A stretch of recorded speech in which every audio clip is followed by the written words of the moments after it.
आप देख रहे हैं हरियाणा न्यूज 24, जहां हर खबर मिले सच के साथ। नमस्कार, स्वागत आपका हरियाणा न्यूज 24 में। मैं हूं लांबा, मेरे सहयोगी प्रिंस लांबा के साथ एक बार फिर मौजूद हम शाजापुर बॉर्डर के ऊपर। रवि जी क्या कहेंगे इस मामले को लेके? अभी काफ़ी कशमकश चल रही है जी। सरकार कह रही है कि हम एमएसपी कानून किसानों का तैयार है जी, मानने के लिए, किसान पीछे नहीं हट रहे जी, उन्होंने कहा हमारी ज़मीन बिक जाएंगे जी, हंडानी और अमानी खरीद देंगे, जी, तो वो भी हम कॉन्ट्रैक्ट, वो तो ज़मीन खरीद ही नहीं सकते। जी, कोई भी किसान की ज़मीन किसान के पास रहेगी, ऐसा हमने कभी कानून बनाया ही नहीं है। जी। अब किसान बैठे हैं पीछे, क्यों नहीं हट रहे? तो इस चीज़ को लेके क्या कहेंगे? देखिए, सिंगू बॉर्डर, टिकरी बॉर्डर, गाजीपुर बॉर्डर, डासा में जो अपना मोर्चा लगा हुआ, और चाहे वो बावड़ और चाहे वो ये शाजापुर का बॉर्डर, सब जगह मजबूती से हमारे मोर्चे बनते जा रहे। और ये आंदोलन मोदी सरकार के गले की फांस बन चुका है। बिल्कुल। सरकार चाहे जो प्रलोभन दे। देखिए, ये कृषि प्रधान देश है। कृषि प्रधान देश में किसान सड़कों के ऊपर है, और जो कानून हमने मांगे नहीं, आप अडानी अंबानी का राज स्थापित करने के लिए वो कानून हमारे ऊपर थोप रहे।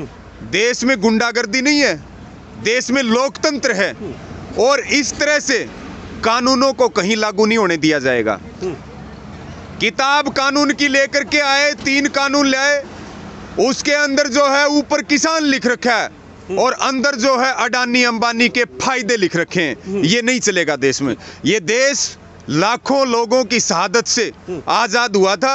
ये नरेंद्र मोदी जी हो, चाहे अमित शाह जी हो, और चाहे ये आरएसएस के लोग, क्योंकि आज जो लड़ाई है वो लड़ाई एक तरफ भगत सिंह के वंशज हैं, करतार सिंह सराभा के वंशज हैं, एक तरफ उधम सिंह के वंशज हैं, और दूसरी तरफ जो अंग्रेजों के दलाल और अंग्रेजों के जो मुखबिर हैं उनकी औलाद हैं, जो ये सत्ता में आरएसएस और भाजपा के जो लोग बैठे हैं, ये सीधे तौर पर देश को तोड़ने वाले, अंग्रेजों के साथ खड़े होने वाले लोग हैं। मेरा आपको ये कहना है कि मोदी जी कभी बनारस में भाषण देते हैं, कभी वो जाकर के गुजरात में भाषण देते हैं। अलग अलग जगह आज 30 से ज्यादा किसान अलग अलग कारणों से, ठंड से, सदमे से, हार्ट अटैक से अपनी जान दे चुके हैं। आज वो पाकिस्तान के पूर्व प्रधानमंत्री की मां के निधन के ऊपर एक लेटर जारी करते हैं, और अपने ही राष्ट्रीय राजधानी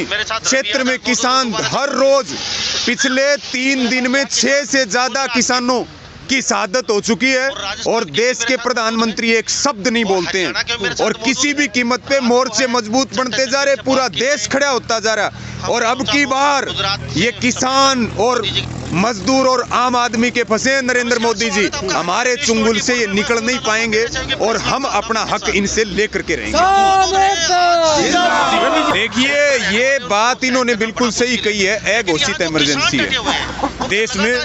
जो लोग सत्ता के झूठे सपने दिखा करके आए, जो वादे करके आए, आज कम से कम इमरजेंसी लगानी है तो घोषणा तो कर दो उसकी। क्यों घोषित इमरजेंसी लगाई जा रही? हम टिकरी बॉर्डर से चले, वहाँ 2.5 घंटे तक झज्जर में रोक के रखा कि आप इस रास्ते से नहीं जा सकते। पहली बार ऐसा हो रहा कि लोग प्रदर्शनों के माध्यम से रास्ते जाम करते थे, और ये जो आंदोलन है इसमें सरकार रास्ते जाम कर रही और किसान रास्ते खोलने का काम। बात आती है रवि जी, एक बात मैं रोकना चाहूंगा बीच में। अभी आपका कोर्ट में केस गया था, कोर्ट का फैसला आया कि किसान रास्ता जाम ना करें। तो किसानों ने कहा रास्ता तो पुलिस जाम कर रही है, हम तो नहीं कर रहे। बिल्कुल। तो कोर्ट का भी फैसला कहीं ना उन्होंने ये कहा है कि इस कानून को कुछ दिन के लिए पोस्टपोन कर दीजिए, बैठ के बातचीत ली। तो उस मसलों के लिए क्या कहेंगे? कोर्ट के जो आदेश आया है, जो कोर्ट ने जो टिप्पणी की है, उस टिप्पणी को लेकर क्या कहेंगे आप? देखिए, कोर्ट ने जो बात, सुप्रीम कोर्ट ने जो बात रखी कि प्रदर्शन करना लोकतंत्र में किसानों का संवैधानिक अधिकार है, हम उनके प्रदर्शन में किसी प्रकार की कटौती नहीं कर सकते। और जो भी हमारे संगठनों को नोटिस जारी हुए, समय अनुसार हम उनका जवाब भी देंगे और हम उम्मीद करते हैं कि सुप्रीम कोर्ट की संवैधानिक दायरे में रह करके जो आज मोदी सरकार किसानों को बेचना चाह रही, देश की जमीन का सौदा करना चाह रही, कल उन्होंने करारा तमाचा सुप्रीम कोर्ट ने मारने का काम किया और भविष्य में भी ऐसा ही फैसला आएगा और हम मजबूती से जैसी जहां जरूरत पड़ेगी अपना पक्ष वहां रखेंगे। जी, तो कोर्ट ने कहा फैसला बदल दीजिए कुछ दिन के लिए, तो फिर क्या टिप्पणी रही? देखिए ऐसा है, ये सीधे तौर पर सबको दिख रहा, कोरोना की आड़ में ये कानून लेकर के आए, ये प्राइवेटाइजेशन लागू करना चाहते हैं। इन्होंने 100% एग्रीकल्चर को जो है प्राइवेट कर दिया, राज्यों से छीन करके केंद्र के अधीन ले गए। इन कानूनों की ना कोई संवैधानिक वैधता है, ना ये संवैधानिक तरीके से लागू किए गए। ये कोरोना की आड़ लेकर के और पूरे देश की जमीन का सौदा और कालाबाजारी करने वालों को लूट का खुला लाइसेंस देने का काम इन कानूनों के माध्यम से किया गया है।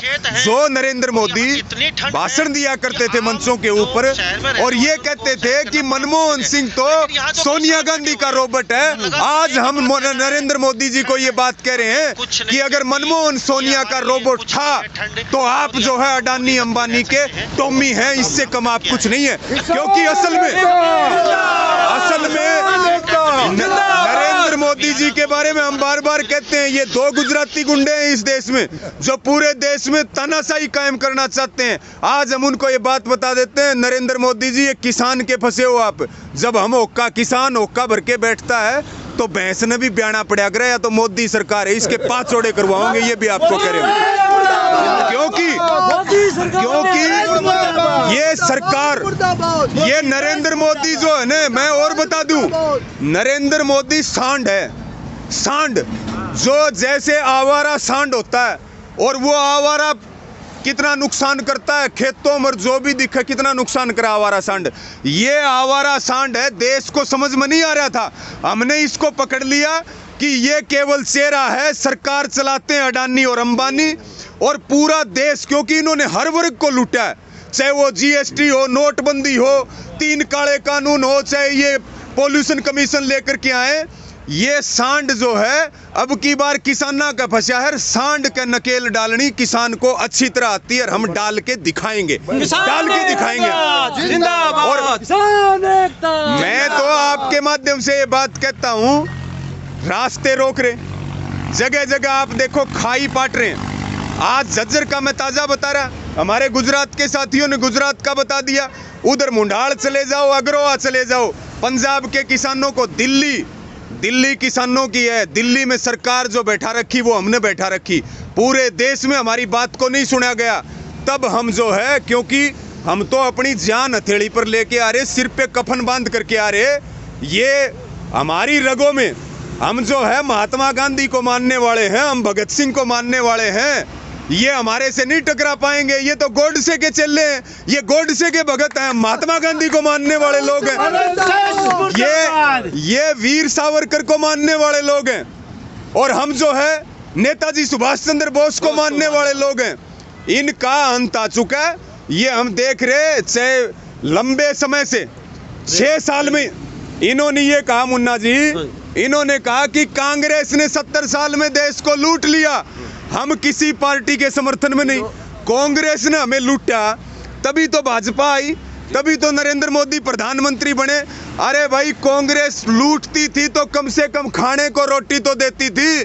अगर तुम 70 साल राज कर लो तो पानी भी जो है ना तुम्हारी इजाजत से पीना पड़े, क्योंकि ये लोग फांसीवादी लोग हैं, ये लोग देश में हिटलर शाही कायम करना चाहते हैं और ये बात हमारे समझ में आ गई। अब 3 काले कानूनों, आप देखिए, किसान आंदोलन, जन आंदोलन, आज देश की मीडिया की बात हो, कोई भी बात हो, आज सब समस्याओं को मिटाने के लिए आंदोलन आगे बढ़ रहा है। जी, तो रैली को लेके जैसे होने जा रही है नानोल जी, में, तो आप भी किसान कह रहे हैं कि रैली को नहीं होने देंगे, तो रैली नानोल में होती है तो आपको क्या फर्क पड़ता है? वहाँ पे अगर कोई रैली कर रहा है इस बात की रैली तो मैं बताता हूँ, हरियाणा में, हाँ हरियाणा में, ये तो देखिए सीएम साहब की वहाँ पे, उसके लिए क्या ये देखिए 20 तारीख को मुख्यमंत्री ने रैली रखी, 1 हफ्ते पहले करनाल में रखी थी। आपको याद होगा, आज ये जो जन विरोधी मुख्यमंत्री है, किसान विरोधी मुख्यमंत्री है, देश विरोधी मुख्यमंत्री है, ये करनाल में रैली गया, टेंट पाड़े, और हेलीपैड पाड़ा और खुला चैलेंज आपके माध्यम से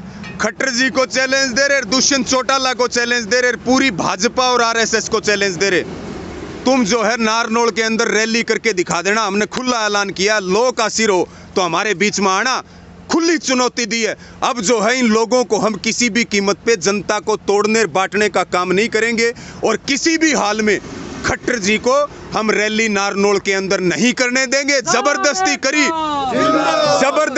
तो जूत भी मारेंगे, क्योंकि इन लोगों ने चाहे प्रधानमंत्री का पद हो, मुख्यमंत्री का हो, इन्होंने सारी संस्थाओं को और सारे पदों के ऊपर कुठाराघात करने का काम किया है और रैली हम किसी भी कीमत पर नहीं होने देंगे। ये बात हम इनको बता रहे हैं। ठीक है साहब जी क्या कहेंगे? मैं लालचंद आर्य, गांव कलवाड़ी, तहसील तावड़ो, जिला नूंह से हूं, हरियाणा से।